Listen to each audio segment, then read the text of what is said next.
saudara, cari mereka, kejar, hajar, sikat, habisi dimanapun mereka ditugaskan saudara. Sekarang mereka disembunyikan, dikirim ke daerah-daerah, enggak, jejak mereka tidak akan pernah hilang saudara.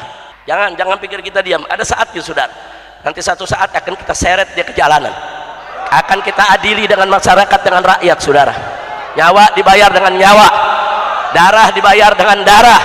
Enggak boleh kita biarkan ada oknum-oknum aparat berseragam biadab menculik, menyiksa, membunuh. Lalu kemarin mereka bisa perlakukan sedemikian rupa terhadap 6 laskar FPI, besok mereka bisa lakukan kepada pemuda Islam mana saja. Bisa terhadap saudara-saudara Anda, bisa terhadap kerabat Anda, bahkan bisa terhadap diri Anda sendiri saudara. Saya ajak semua murid saya, jamaah saya, sahabat saya, keluarga saya, dimanapun Anda berada, yuk kita jangan pernah putus asa dalam berjuang. 1000 kali kita jatuh gagal, 1001 kali kita harus bangkit kembali untuk melanjutkan perjuangan.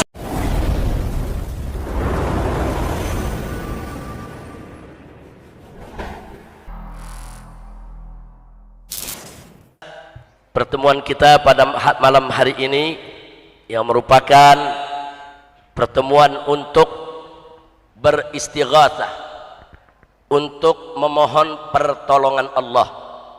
Istighatsah itu memohon pertolongan Allah saudara, agar Allah subhanahu wa ta'ala menyelamatkan negeri kita tercinta, menyelamatkan bangsa dan rakyat Indonesia dari segala bala dan musibah.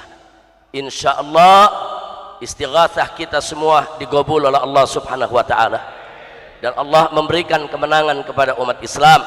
Amin ya rabbal alamin. Tadi sambutan demi sambutan luar biasa disampaikan oleh guru-guru kita, para tokoh kita. Ada yang saya tertarik apa yang disampaikan oleh Al-Muhtaram Al-Mukarram Profesor Dr. Din Samsuddin.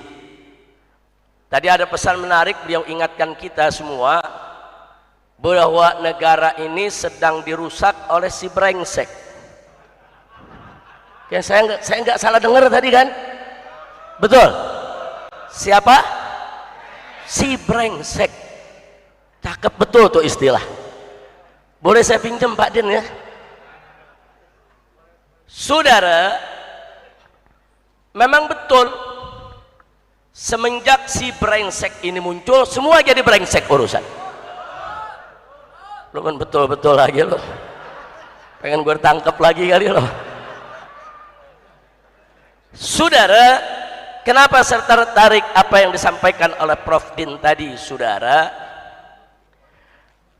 Karena memang kalau kita lihat dulu di zaman Orde Baru saudara, ada korupsi, banyak korupsi, tapi korupsinya masih di kolong meja. Korupsinya masih di kolong meja. Masuk era reformasi, ternyata korupsi tetap ada saudara, bahkan naik tingkat, korupsinya mulai berani di atas meja. Korupsinya di atas meja. Begitu masuk orde brengsek, meja-mejanya dikorupsi, dibawa pulang tuh meja semua ya. Kira-kira paham nggak? Paham nggak? Nah kalau udah begitu jadi brengsek nggak? Brengsek.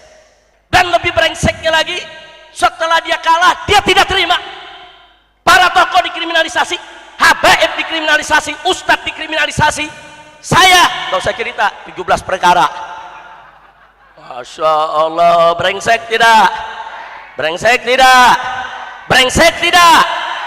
Lo tahu kan siapa brengsek? Jangan lu sebut nama, besok tuh penjara. Kira-kira jelas gak? Saya tanya, brengsek gak? Akhirnya saya dengan keluarga hijrah ke Mekah. Alhamdulillah, enak di Mekah saudara. Pengen ini sih nggak usah pulang lagi. Lu sih suruh gue pulang semua. Karena sampai sini gue di penjara. Begitu gue di penjara lu gak bisa tengokin. Ya, ayo jujur, ayo lu bisa nengokin gak gue di penjara? Nggak bisa. Makanya kalau gue lagi di Mekah lu jangan suruh gue pulang. Masya Allah. Akhirnya saudara selamat di Mekah, semua Allah berikan penuh keberkahan. Tapi ada aja yang ganggu saudara, yang pakai nempelin bendera ISIS lah. Ini kerjaan siapa deh? Si brengsek.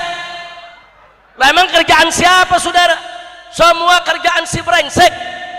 Sampai ada gerakan-gerakan intelijen saudara untuk mempengaruhi pemerintah Saudi agar menangkap saya. Saya 2 kali ditangkap di Saudi.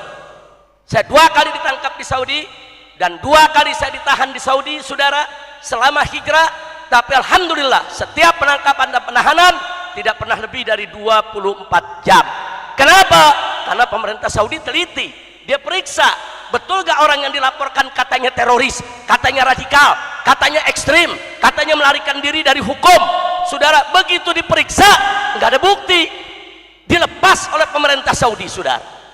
Nah, jadi Saudi nggak bisa main di setel-setel dari sini, tangkep tuh tangkep, brengsek.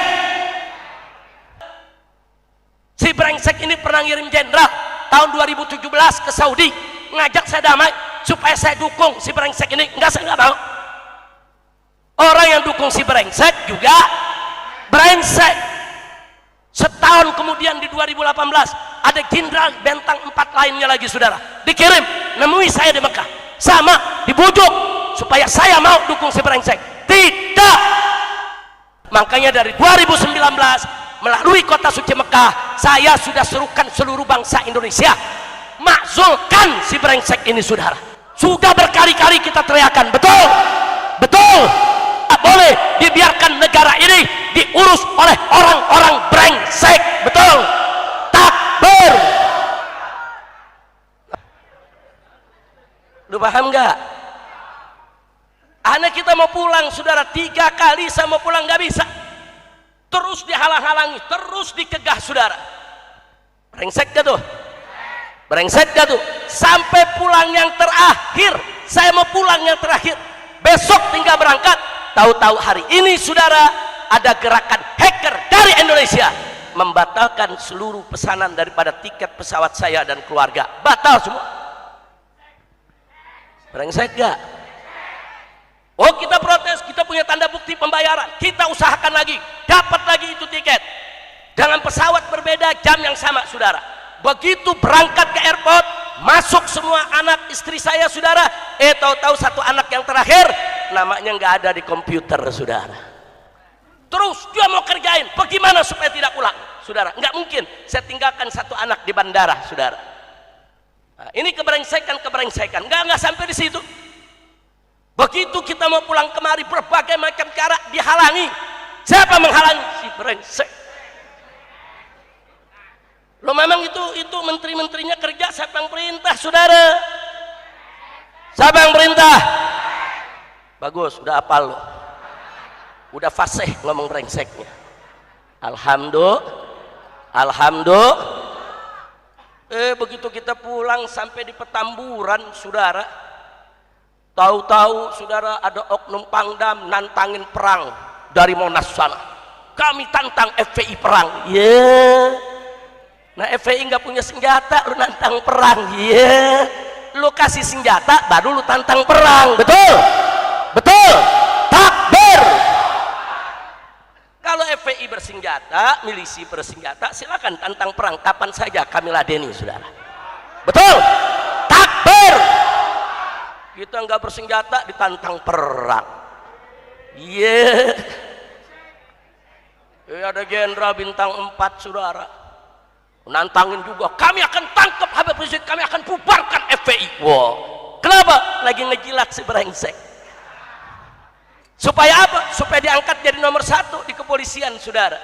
Tahu kita semua saudara, innalillahi wa inna ilaihi raji'un. Saya tanya, kondisi-kondisi seperti itu brengsek tidak? Brengsek tidak?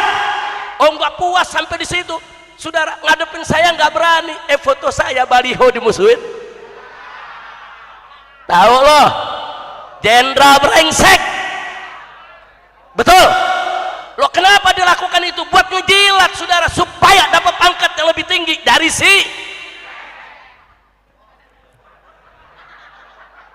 Lu paham nggak? Kayaknya dari tadi lu banyak yang nggak paham. Ngerti? Paham? Enggak sampai di situ, saudara. Ada pasukan elit tentara dikerahkan ke Petamburan. Namanya Kopsus, Komando Operasi Khusus. Ini bukan sembarang pasukan, saudara. Ini pasukan paling elit di Indonesia, saudara. Isinya, saudara, orang-orang terbaik, prajurit-prajurit terbaik. 1 dari Kopassus, Angkatan Darat. 2 dari Marinir, Angkatan Laut. 3 dari Kopasgat, Angkatan Udara, saudara. Prajurit-prajurit terbaik dimasukkan dalam pasukan elit, dikerahkan ke Petamburan. Saya bukan soal dikerahkannya, tapi baca SOP-nya, baca aturannya. Kopsus tidak bisa digerakkan oleh siapapun, termasuk Panglima TNI. Yang bisa menggerakkan Kopsus hanya Presiden. Itu SOP-nya, saudara. Ada urusan apa itu Kopsus dikerahkan ke Petamburan? Lu mau perang? Ini Petamburan, bukan pertempuran. Betul? Pertempuran di Papua. Betul, tentara kita dipotong-potong di Papua, marah gak? Prajurit-prajurit kita dibunuh di Papua, marah tidak? Kirim pasukan ke sana, perangi mereka. Bukan datang ke Petamburan, Nah, jadi kalau ada pertanyaan, kenapa itu semua terjadi? Saudara, ini namanya sedang cipta kondisi. Cipta kondisi apa? Semua yang saya rangkaikan tadi itu cerita sedang dicipta kondisi supaya bangsa Indonesia menerima framing kalau Habib Rizik itu musuh negara, Habib Rizik itu musuh pemerintah, Habib Rizik itu pengacau, pembuat masyarakat tidak aman. Itu dikondisikan, saudara, di framing. Semua media memberitakan, saudara. Ada target, bukan tidak, supaya kalau nanti Habib Rizik dibunuh, orang anggap oh wajar, memang musuh negara kok, oh wajar, memang pengacau kok, oh wajar, memang itu nggak disukai oleh negara. Jadi kalau besok nanti FPI dibubarkan, oh wajar, memang sudah di framing sedemikian rupa bahwa Habib Rizik dan FPI pengacau. Dan itu terbukti, saudara. Begitu selesai mereka framing semua, terjadilah peristiwa KM 50, saudara. Jadi saya mau ambil ringkesan saja. Dalam KM 50 adalah si brengsek. Dalam KM 50 adalah si. Jangan pikir kita diam. Ada saatnya, saudara. Nanti satu saat akan kita seret dia ke jalanan. Akan kita adili dengan masyarakat, dengan rakyat, saudara. Nyawa dibayar dengan nyawa, darah dibayar dengan darah. Enggak boleh kita biarkan ada oknum-oknum aparat berseragam biadab menculik, menyiksa, membunuh. Lalu kemarin mereka bisa perlakukan sedemikian rupa terhadap 6 laskar FPI, besok mereka bisa lakukan kepada pemuda Islam mana saja. Bisa terhadap saudara-saudara Anda, bisa terhadap kerabat Anda, bahkan bisa terhadap diri Anda sendiri, saudara. Dan pembunuh tersebut sampai hari ini masih berkeliaran. Setiap saat mereka bisa culik orang, siksa orang, bunuh orang tanpa dihukum. Maka itu, saudara, sekali lagi saya nyatakan sejak awal bahwa saya dan kawan-kawan menyatakan perang dengan semua pembantai KM 50, saudara. Takbir, siap perang lawan mereka, siap habisi mereka. Semua para pembantai KM 50, saudara, cari mereka, kejar, hajar, sikat, habisi. Takbir, dimanapun mereka ditugaskan, saudara. Sekarang mereka disembunyikan, dikirim ke daerah-daerah. Enggak, jejak mereka tidak akan pernah hilang, saudara. Saya nyatakan sekali lagi, saya umumkan perang terbuka terhadap seluruh pembantai KM 50. Takbir. Dan si brengsek akan bertanggung jawab, saudara. Enggak boleh dibiarkan, saudara. Jangan selama ini kita diam, kita sabarin, saudara. Oh, dipikir kita nggak bisa melawan, saudara. Bisa. Ini semua umat Islam, kalau saya mau tanya, diajak melawan kepada para pembantai KM 50, siap tidak? Siap tidak? Takbir. Makanya berkali-kali saya tantang, hei para pembantai KM 50, termasuk para jenderal berbintangnya yang ada di sana, saudara. Kalau kalian gentleman, kalau kalian pemberani, Kapan mau perang dengan kita? Sebutkan tanggalnya, sebutkan harinya, sebutkan jamnya, sebutkan tempatnya. Berapa pasukan yang kamu bawa? Kami akan bawa pasukan yang sama. Ayo kita perang. Takbir. Jangan berbuat pengecut. Saya sedang jalan dengan istri, dengan cucu, anak-anak kecil, saudara. Ada 17 lebih wanita yang ikut dengan kita, lebih dari 10 bayi yang ikut dengan kita. Mereka sergap di jalan tol, saudara. Yang mereka incar memang mereka mau bunuh saya kok. Mereka ingin ciptakan kecelakaan. Belasan mobil yang mengejar kita, saudara. Mereka ingin ciptakan kecelakaan di jalan MPZ, jalan tol sebelah atas, saudara. Jadi kalau saya dibuat celaka, mobil terbalik, jatuh ke bawah, orang akan menganggap itu kecelakaan, saudara. Wayam kuruna wayam kurullah, wallahu khairul makirin. Mereka ingin berbuat makar, saudara, tapi Allah, saudara, maha membalas segala makar, dan Allah sebaik-baiknya yang membalas segala makar, saudara. Tapi memang peristiwa itu kita harus bayar mahal.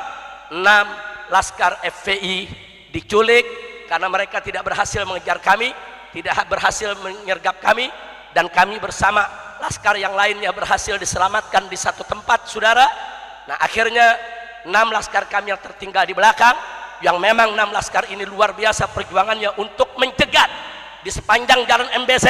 2 mobil laskar itu, saudara, menutup jalan supaya mereka tidak bisa ke depan, tidak bisa mendekat, saudara. Jadi setelah beberapa mobil mencoba masuk, mencari mobil saya, mau menyerempet mobil Habib Hanif, saudara. Bahkan begitu dia lihat di Habib Hanif buka jendela, dari sana ada buka jendela, keluarkan tangan dengan jari tengah, di tangannya banyak tato, saudara. Ini ada beberapa anggota Satgasus begitu ya, kawan. Ada penuh tato dia punya tangannya, saudara.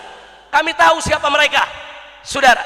Nah, begitu mereka tidak berhasil masuk mobil laskar, saudara, menekan mereka ke pinggir sampai mereka akhirnya berhasil dikebelakangkan, dan 2 mobil laskar ini terus mencegat mereka, tidak bisa mereka tembus, sampai akhirnya saya dan rombongan berhasil menyelamatkan diri, dan 1 mobil laskar juga berhasil selamat yang di belakang. 1 lagi mereka kepung dan mereka tembaki, bukan tembak menembak, tapi ditembaki, saudara. Akhirnya 6 laskar meninggal dunia, mati syahid, saudara. Itu pun mereka mencoba untuk disembunyikan. Mereka bawa itu jenazah ke rumah sakit Polri. Kemudian mereka, menurut mereka, mereka sudah mandikan, mereka sudah kafankan, nggak boleh lagi dibuka oleh keluarga, nggak boleh lagi dibuka oleh organisasi. Jadi mereka paksa keluarga ambil langsung kubur, saudara. Saya tidak terima. Kita minta bantuan beberapa kawan anggota dewan untuk ambil itu jenazah. Kalau jenazah itu tidak dikembalikan, saya akan kerahkan ribuan laskar untuk menyerbu ke sana, saudara. Takbir. Enggak, kita enggak terima, jenazah harus dikembalikan, saudara. Begitu jenazah dikembalikan 6, saudara, saya berikan instruksi kepada semua pengurus DPP FPI yang ada di tempat ini, buka semua jenazah, buka kafannya, buka kapasnya, buka semuanya, panggil tim daripada saudara dokter dari Mercy, kita minta untuk hadir, mengabadikan semua. Lihat, ternyata apa yang terjadi, saudara. Anda perlu tahu bahwa 6 laskar kami ketika dibawa ke KM 50, yang 4 masih hidup sehat walafiat, yang 2 sudah sekarat. Pertama yang sekarat duduk di sebelah kiri supir, tertembak bola matanya, saudara. Nah, sedangkan yang kedua tertembak antara paha dengan pinggangnya dan mengenai pembuluh darah besar, sehingga banyak darah yang keluar tidak bisa dihentikan. Tapi dua-duanya saat di KM 50 masih hidup, karena petugas-petugas KM 50 termasuk pedagang-pedagang yang ada di KM 50, mereka datang ke tempat ini, mereka datang ke majelis kita memberikan kesaksian. 6-6-nya kami lihat, Habib, dengan mata kepala kami sendiri, mereka masih hidup, termasuk yang sekarat masih hidup, saudara. Dan berdasarkan kesaksian mereka, 6-6-nya dibawa pergi, saudara. Sekitar jam 1 pagi mereka semua dibawa pergi entah kemana. Besoknya diumumkan mereka terbunuh. Begitu kami buka jenazahnya, 6 jenazah ada tembakan di jantung, saudara. termasuk 2 yang sekarat, yang sudah luka, yang sulit diselamatkan, yang matanya tertembak, yang pinggangnya tertembak, tetap ditembak jantungnya, saudara. Dan ada 1 peluru lagi di paru-paru mereka, saudara. Semua 6-6-nya ada tembakan di jantung, ada tembakan di paru, saudara. Enggak sampai situ, bahkan luka yang menembus jantung dan paru tadi ada luka bakar, saudara. Artinya pada luka bakar ditembak jarak dekat. Orang kalau ditembak jarak jauh tidak ada luka bakar, saudara. Tapi kalau ditembak jarak dekat di jantung mereka, di paru mereka, ya akan meninggalkan luka bakar mesiu, saudara. Nggak bisa, mereka nggak bisa melarikan diri dari kebiadaban ini, saudara. Nah, maka itu sekali lagi saya sudah umumkan berkali-kali, dan hari ini saya umumkan sekali lagi, saudara, bahwa kami mengumumkan perang terbuka. Saya minta kepada semua saudara umat Islam dimanapun Anda berada, kalau Anda menemukan siapapun orangnya yang terlibat dalam pembantaian KM50, kejar, hajar, habisi. Saya tanggung jawab dunia akhirat, saudara. Takbir, takbir, sallu ala nabi. Nah, sekarang saya mau tanya ringkas saja, ini semua terjadi, saudara, biadab seperti ini gara-gara siapa? Gara-gara siapa? Jadi kerjaan si brengsek, brengsek tidak? Brengsek tidak? Jadi kalau kita sebut brengsek, setuju tidak? Takbir. Bagaimana enggak brengsek? Tiada hari tanpa dusta. Tiap hari ngebohong lulu, saudara.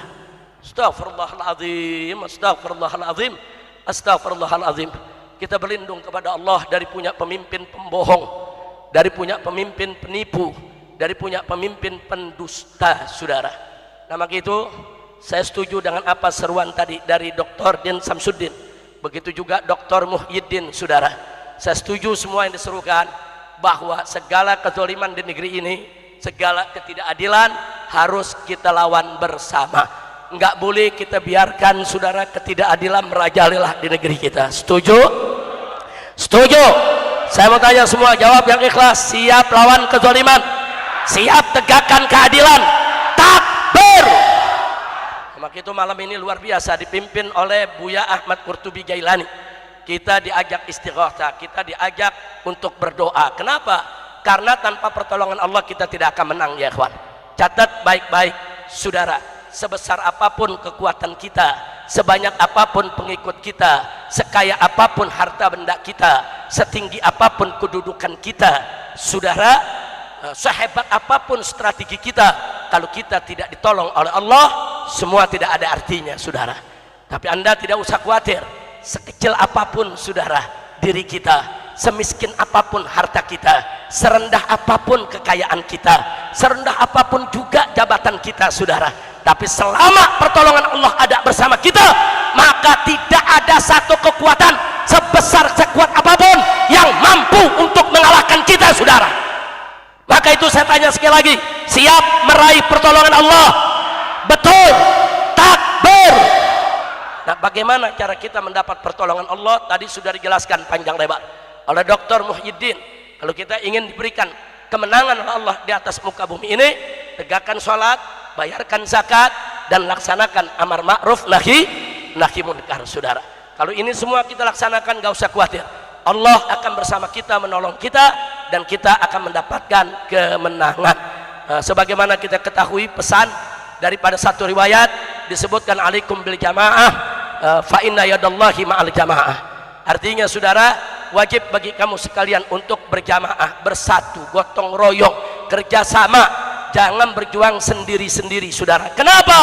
Fa inna yadallahi ma'al jamaah. Sesungguhnya pertolongan Allah itu ada pada kebersamaan, saudara. Kalau kita bersatu, kita bersama, berjuang ikhlas, pasti Allah akan menolong kita. Dan Allah sudah janji dalam Al-Quran, in tansurullah yansurkum.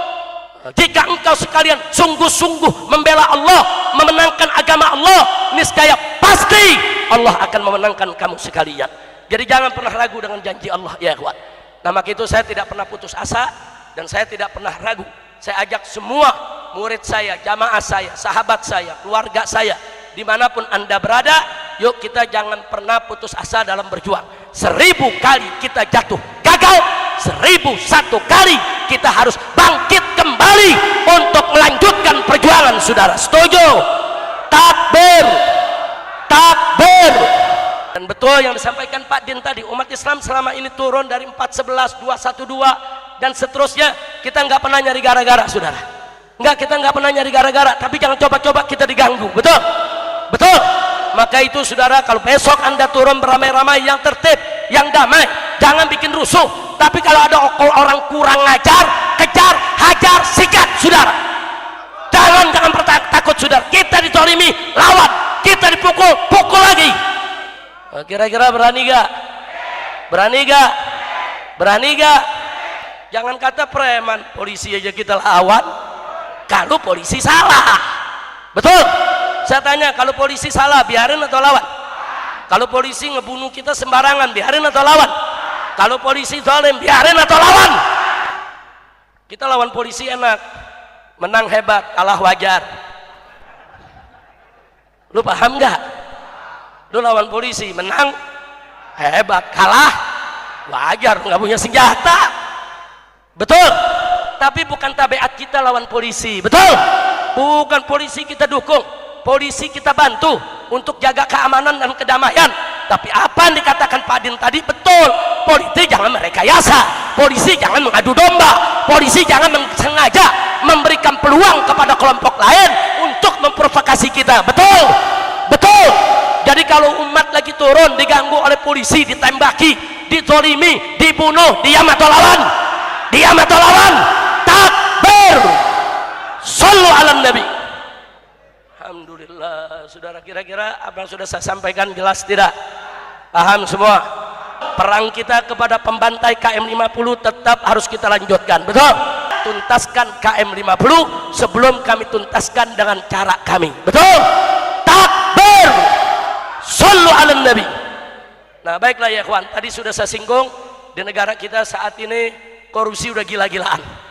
Ada korupsi nikel, ada korupsi emas, ada korupsi batu bara, ada korupsi tembaga, macam-macam korupsi, nggak tanggung-tanggung. Korupsinya bukan ratusan triliun lagi, ribuan triliun, saudara. Mau dibawa kemana ini negeri, saudara? Rakyat di mana-mana susah, rakyat di mana-mana cari kerja nggak gampang.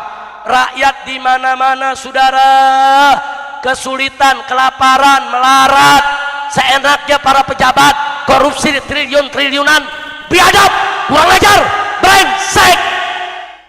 Ini nggak boleh didiamin, saudara.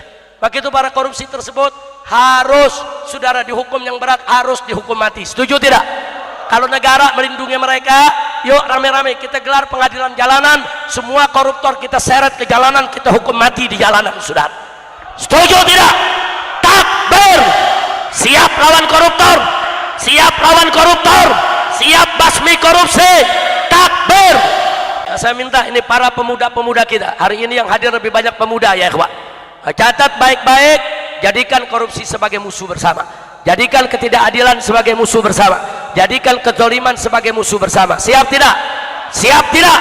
Generasi kita ke depan harus generasi bersih, generasi berakhlakul karimah, yang siap untuk berjuang, bergerak menuju Indonesia berkah, insya Allah. Nah, itu saja yang bisa saya sampaikan. Terima kasih kepada semua para tokoh yang luar biasa mengikuti acara kita sampai selesai. Di sini ada semua tokoh yang tidak saya sebutkan satu persatu. Di sini juga para tokoh daripada, di sini ada jurnalis kita, ada politisi kita tadi juga di ujung. Semua kita bersatu di sini dalam rangka untuk menegakkan kebenaran. Sekali lagi saya tanya, siap bersatu? Siap bersatu? Pak Mardani masih ada? Nah, mudah-mudahan Pak Mardani ini ke depan tetap menjadi anggota dewan yang membela rakyat. Amin. Dan mudah-mudahan PKS, beliau dari PKS, tetap setia bersama rakyat. Betul?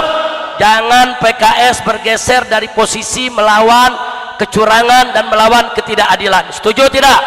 Setuju tidak? Nah, kita titipkan kepada Pak Ustadz Dr. Haji Mardani Alisera yang terpilih menjadi anggota DPR RI untuk tetap revolusi akhlak di semua bidang di negara kita. Setuju tidak? Takbir, takbir, shallu ala nabi. Nah, itu saja yang bisa saya sampaikan. Terima kasih kepada semua yang sudah datang di sini, khususnya kepada DPP FPI yang sudah menjadi tuan rumah. begitu juga Markas Syariat, begitu juga GNPF dan PA 212, juga ormas-ormas Islam lainnya, ada Dewan Dakwah, ada PUI, kemudian ada Gerakan Anti Komunis. Ini ada komunitasnya juga yang dipimpin oleh Ustadz Alfian Tanjung, ya ikhwan. Semua kita bersaudara, semua kita bersatu. Ada bapak-bapak jenderal kita juga yang ikut bersama kita di sini. Semoga semua dipanjangkan umur dalam taat dan ibadah, sehat walafiat. Dan semoga semua yang hadir sini tidak pulang dari tempat ini kecuali saudara diterima oleh Allah segala amal ibadahnya, diampuni segala dosanya, dimaafkan segala kesalahannya, diluangkan kesempitannya, dimudahkan kesulitannya, dimurahi rizkinya, diberkahi nafkahnya, disembuhkan penyakitnya, diharmoniskan rumah tangganya, dikaruniakan keturunan yang solihin dan solehat, serta dijadikan oleh Allah sebagai orang-orang beriman yang berbahagia dari dunia hingga akhirat. Ala hadhihi niyya wa likulli niyatin salihah wa ila hadratin nabiyil mustafa sallallahu alaihi wasallam bisiril fatihah.